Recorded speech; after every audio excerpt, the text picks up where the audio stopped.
Let's buy पैसा।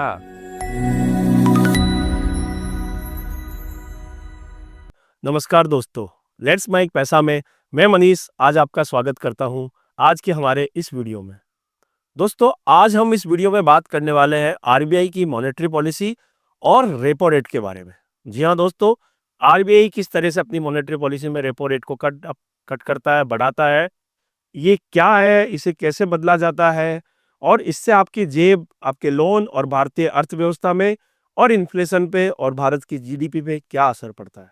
तो चलिए दोस्तों शुरू करते हैं। सबसे पहले हम बात करते हैं मॉनेटरी पॉलिसी होती क्या है। दोस्तों, मॉनेटरी पॉलिसी वह रणनीति है जिसे भारतीय रिजर्व बैंक यानी कि आरबीआई लागू करता है ताकि देश की अर्थव्यवस्था में पैसे की आपूर्ति, ब्याज दरें और मुद्रास्फीति यानी कि इन्फ्लेशन को कंट्रोल किया जा सके। तो आरबीआई की मॉनेटरी पॉलिसी का जो मेन उद्देश्य है वो है महंगाई को काबू में रखना, साथ ही साथ आर्थिक विकास को बढ़ावा देना और देश के अंदर वित्तीय स्थिरता को सुनिश्चित करना। आरबीआई हर 2 महीने से मॉनेटरी पॉलिसी एमपीसी की बैठक करता है और उसके जरिए रेट्स की समीक्षा करता है। अभी रिसेंटली मॉनेटरी पॉलिसी कल 6 जून 2025 को रिलीज हुई थी। मॉनेटरी पॉलिसी एमपीसी की समीक्षा करते हैं और मॉनेटरी पॉलिसी क्यों करते हैं? क्योंकि इसका मुख्य उद्देश्य होता है महंगाई को काबू में करना, आर्थिक विकास को बढ़ावा किस तरह से दिया जाए, देश में वित्तीय स्थिरता किस तरह से सुनिश्चित हो, ये एमपीसी का काम होता है। तो आरबीआई हर 2 महीने में मौद्रिक नीति समिति यानी कि एमपीसी की बैठक के जरिए इसकी समीक्षा करता है। लेटेस्ट समीक्षा जो हुई वो 6 जून 2025 को हुई। अब हम बात करते हैं रेपो रेट क्या है। दोस्तों, रेपो रेट है वह ब्याज दर जिस पे आरबीआई बैंक्स को, कमर्शियल बैंक्स को लोन पे पैसा देता है, अल्पकालिक कर्ज देता है, जिसके बदले बैंक आरबीआई को कोई सिक्योरिटी डिपॉजिट करता है। तो जब बैंकों को पैसे की जरूरत होती है तो वो सरकारी सिक्योरिटीज को गिरवी रख के आरबीआई से पैसे उधार लेते हैं।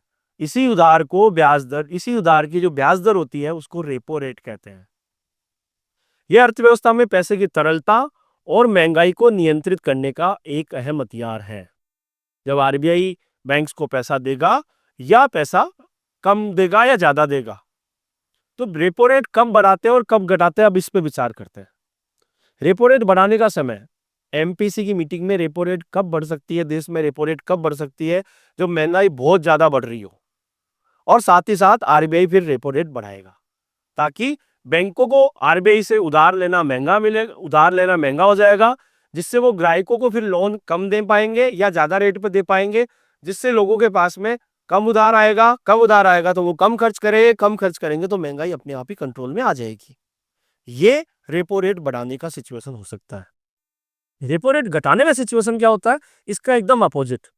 जब अर्थव्यवस्था में मंदी आ रही होती है, ग्रोथ कम हो रही होती है या विकास को बढ़ावा देना होता है, तो फिर आरबीआई रेपो रेट कट करता है। इससे बैंकों को फिर सस्ता कर्ज मिलेगा। जब बैंकों को सस्ता कर्ज मिलेगा तो वो जनता को और उद्योगों को सस्ता कर्ज देगी, जिससे व्यापार बढ़ेगा, उद्योग बढ़ेगा और लोगों के पास में खर्च करने की क्षमता बढ़ेगी, और इस तरह से रेपो रेट कम हो जाती है और आर्थिक विकास बढ़ सकता है। अब रेपो रेट के बदलाव से आम आदमी के जीवन में क्या फर्क पड़ता है?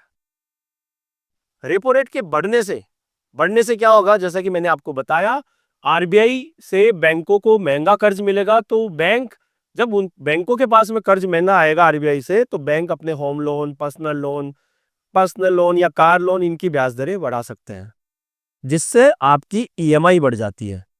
लेकिन दोस्तों, अच्छी खबर एक और भी है।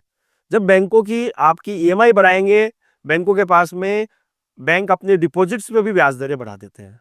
एफडी की ब्याज दरें भी उस दरमियान बढ़ जाती है या सेविंग खाते पे ब्याज दरें भी बढ़ जाती है। लेकिन अगर रेपो रेट घटती है तो लोन सस्ते हो जाते हैं। लोन सस्ते हो जाएंगे तो आपकी ईएमआई कम हो जाएगी, या आपको नया लोन लेना है तो उसकी ब्याज दर कम हो जाएगी, जिससे आपको उधार लेना आसान हो जाता है।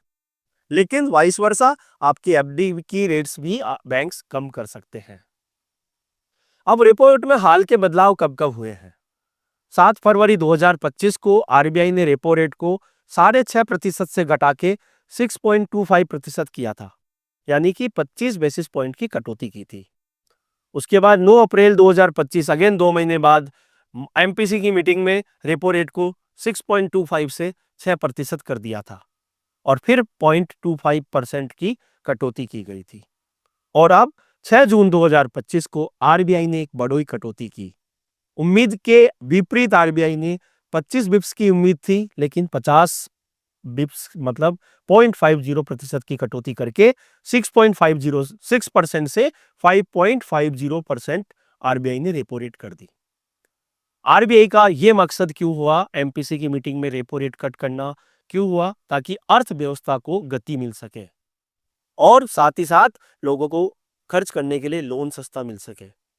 और जो वैश्विक स्थितियों पे, वैश्विक परिदृश्य में जो आर्थिक अनिश्चितता चल रही है, तो भारत में उस आर्थिक अनिश्चितता से मुकाबला करा जा सके। अब इस रेपो रेट कट होने का भारतीय बाजार में क्या असर होता है?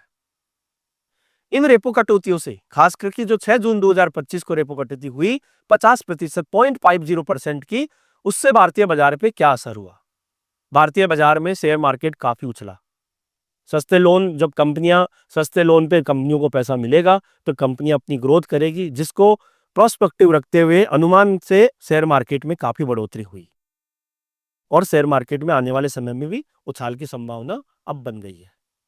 साथ ही साथ रियल एस्टेट में भी बढ़ोतरी की संभावना है, क्योंकि जब लोन सस्ते मिलेंगे तो होम लोन सस्ते हो जाएंगे। होम लोन सस्ते हो जाएंगे तो लोग जिनको कि घर बना के रहना है, उनको लोन सस्ता मिलेगा तो वो घर लेने के लिए प्रेरित होंगे, जिससे रियल एस्टेट सेक्टर में भी फायदा आने की उम्मीद बढ़ रही है। साथ ही साथ आर्थिक विकास भी बढ़ सकता है, क्योंकि जब सस्ता कर्ज मिलेगा, बिजनेसेस को सस्ता कर्ज मिलेगा, तो बिजनेस वाले क्या करेंगे? अपने कैपेक्स बढ़ाएंगे। अपने कैपेक्स बढ़ाएंगे तो उनको वहां पे रोजगार जनरेट होंगे, तो लोगों को रोजगार भी मिलेगा। और साथ ही साथ जब बिजनेस के बढ़ेंगे तो अर्थव्यवस्था में तेजी भी आएगी। अब हमारी लोन पे क्या रेट पे असर पड़ता है? दोस्तों, एक उदाहरण लेके समझाता हूं कि मान लीजिए आपके पास 50 लाख रुपए का होम लोन है, जो कि आपने 20 साल के लिए 8.5% ब्याज दर पे लिया था। तो आपकी ईएमआई है 43,391 रुपए। 9 अप्रैल को जब रेट कट हुआ, 6% आरबीआई की रेपो रेट रह गई और अगर आपके ब्याज दर 8.25%, जैसा कि 25 बेसिस पॉइंट की कटौती हुई, तो आपका लोन भी 8.5% से 8.25% रह गया। तो आपकी ईएमआई 42,603 रुपए रह गई। और 6 जून 2025 को जब आरबीआई ने 0.50 की कटौती की, तो आपकी ब्याज दर हो जाएगी 7.75% और आपकी ईएमआई घटकर 41,066 रुपए हो जाएगी या हो सकती है। यानी कि हर महीने 2,325 रुपए और सालाना 27,900 रुपए की आपको बचत होने वाली है। तो इससे फायदा क्या होगा? यानी कि हर महीने 2,325 रुपए और सालाना 27,900 रुपए की बचत। अब दोस्तों, इससे फायदा क्या होने वाला है? इससे फायदा होगा कि जब आपके साल के 27,900 रुपए बचेंगे, महीने के 2,325 रुपए बचेंगे, तो आप या तो उसको खर्च करेंगे या उसको बचाएंगे। अगर आप खर्च करेंगे तो इकोनॉमी में बूस्टअप होगा। आपने खर्च किया तो स्पेंडिंग बढ़ाई तो कंजम्पशन बढ़ेगा, कंजम्पशन बढ़ेगा तो इकोनॉमी के अंदर बूस्टअप आएगा। या आपने उसकी बचत करी तो आपके आने वाले भविष्य में सुधार होगा, तो आपने बचत करी तो आपके लिए फायदा होगा।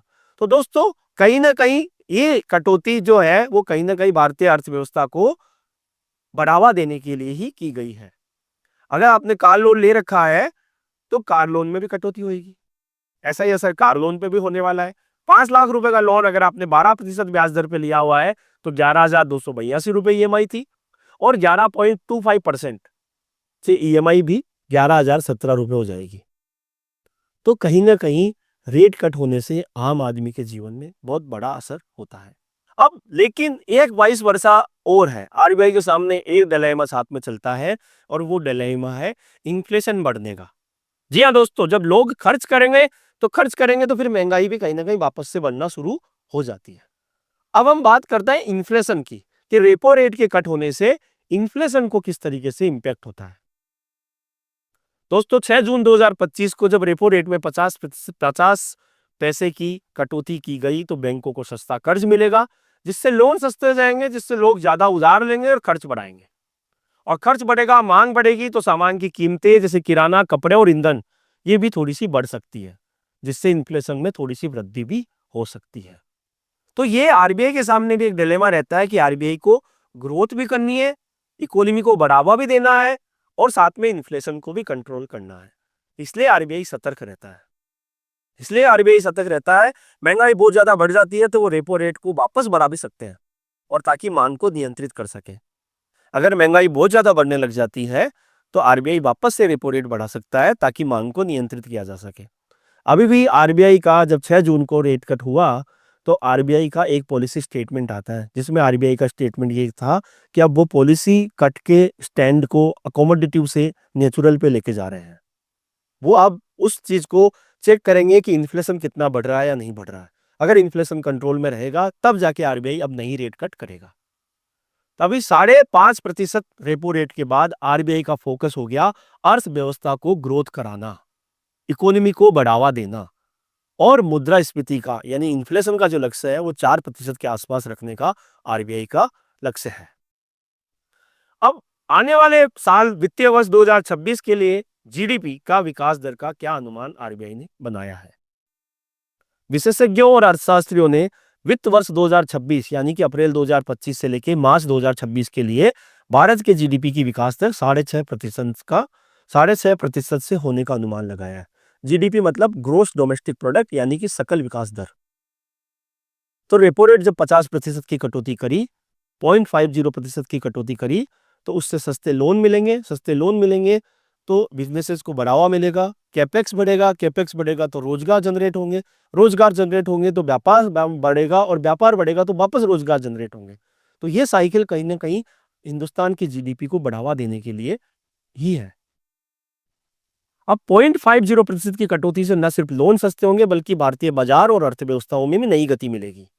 इन्फ्लेशन पे जरूर नजर रखी जाएगी, और वित्त वित्त वर्ष 2025-26 के लिए 6.5% का जीडीपी ग्रोथ का अनुमान आरबीआई ने किया है। अब रेपो रेट से जीडीपी कैसे बढ़ती है?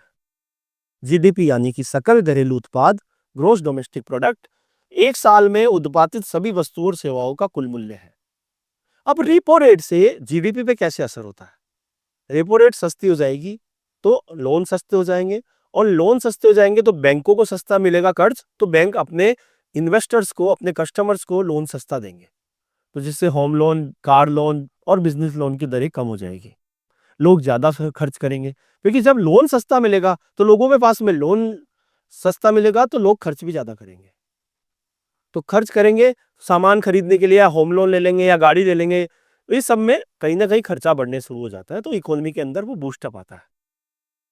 बिजनेस में निवेश होगा, कंपनियां सस्ते कर्ज से नए कारखाने खोलेगी, मशीनें लेके आएगी, नया विकास करेगी, नया एक्सपेंडिचर करेगी, जिससे रोजगार बढ़ेंगे और उत्पादन बढ़ेगा। उत्पादन बढ़ेगा तो इकोनॉमी को बूस्टअप होएगा, तो जीडीपी भी अपने आप ही बढ़ेगी। जीडीपी में वृद्धि, ये सारा खर्च, निवेश और उत्पादन मिला के जीडीपी को बढ़ाता है।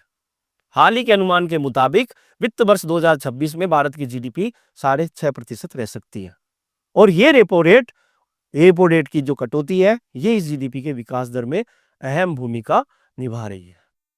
तो दोस्तों, कुल मिला के ये रेपो रेट कट होना हिंदुस्तान की आर्थिक वृद्धि को बढ़ावा देने के लिए आरबीआई का एक अच्छा कदम है। इस रेट कट के करने से कहीं ना कहीं इकोनॉमी के अंदर बूस्टअप आएगा, और भारतीय शेयर मार्केट और भारतीय अर्थव्यवस्था आगे नई ऊंचाइयों को छूने की उम्मीद रखती है। आशा करूंगा कि आपको हमारी ये जानकारी आपको पसंद आई होगी। आप इसको लाइक कीजिए, शेयर कीजिए, और हमारे इस चैनल लेट्स माइक को सब्सक्राइब भी कीजिए। धन्यवाद।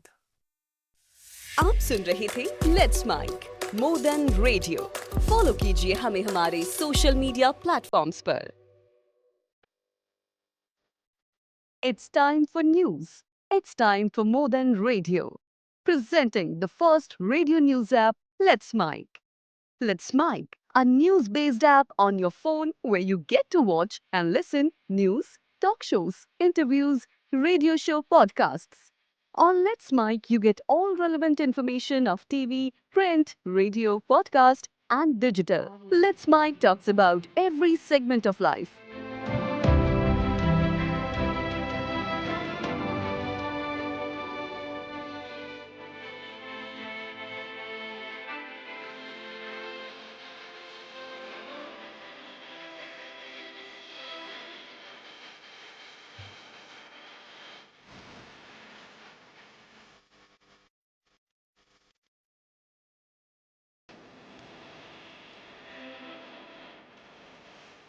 Let's Mic is not just a revolutionary idea. Download the app now from Play Store, available both on Android and iOS mobile phones. Follow us on YouTube, Instagram, Twitter, LinkedIn, Facebook, Telegram, WhatsApp, Snapchat. Let's talk, let's connect, and let's mic.